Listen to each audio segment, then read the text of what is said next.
Hi, my name is Shani Rapapport, and this is me. This is my final project for this class. The first part I'd like to talk about for this project is my intercultural communication.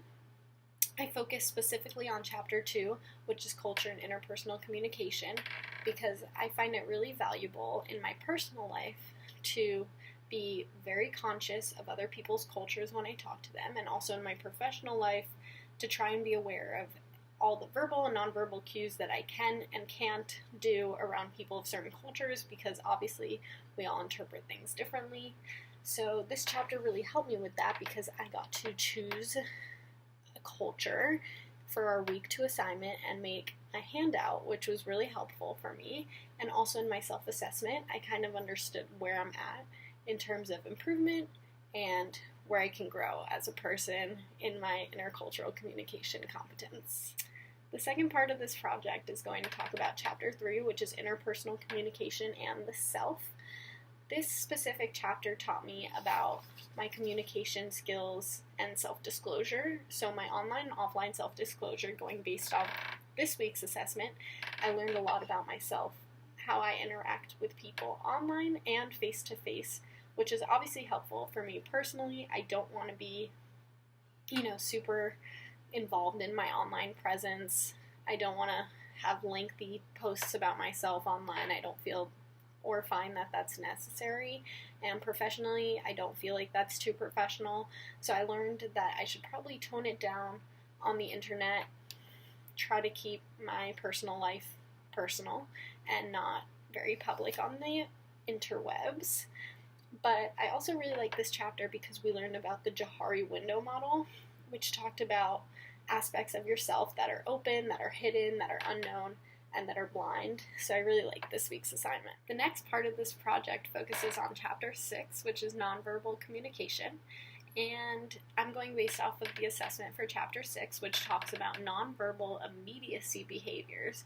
So it kind of talks about how you use your hands when you talk, how you use your body language, facial expressions, and because my parents are foreign and they're Israeli specifically, I find that a lot of Israelis use their hands to talk, so I myself use my hands to talk because that's how I was raised.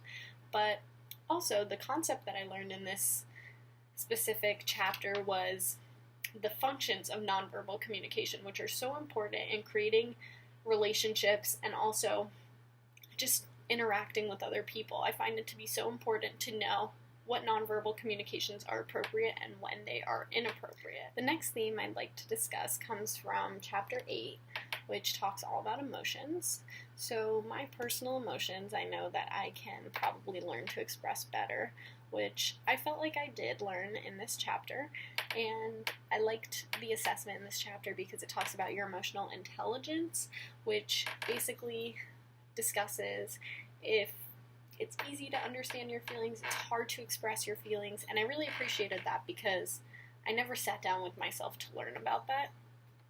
But the concepts that I've learned from this chapter is that I can recognize my feelings, I can choose the appropriate language, I can share my feelings, and so I really appreciated that. I also learned that I can manage my emotions, and this can help me personally because if I feel any frustration or anger, I know that I can just calm myself down, and professionally, same thing, I can pretty much understand my own emotions. The next part of my This Is Me project comes from Chapter 10, Communication and Close Relationships. I really like this chapter because it talked all about families' communication patterns, and I'm going off of this week's assessment, which talks about conversation and conformity orientation. And this made me realize just how open my family allows me and my sister to be and to interact with one another, which I really appreciate. The concept that I learned is that families are interdependent and that families act as a communication system, which is also really important to understand because if there's ever conflict or something that needs to be arranged, you can just talk to one another. For the last part of my This Is Me project, I want to talk about my favorite chapter in all of this class, which is Chapter 12, Managing Conflict. I found this chapter to be extremely helpful in my personal life because often I deal with conflict. I mean, it happens just by the nature of humans. So I just really appreciated the assessment. The concept that I got to learn about is the many different types of conflict styles that exist. And I really liked this week's thought question, which we had to refer to the dark side of communication column on page 348 and talk about bullying, which I found to be really helpful because we all need to learn how to manage conflict personally so that we can get along better in our personal lives. That's it for this project. I really enjoyed this class. I learned a ton about communicating with others, my own personal communication skills, and I really appreciated the content and the knowledge that I gained from this class. I hope you like my This Is Me video.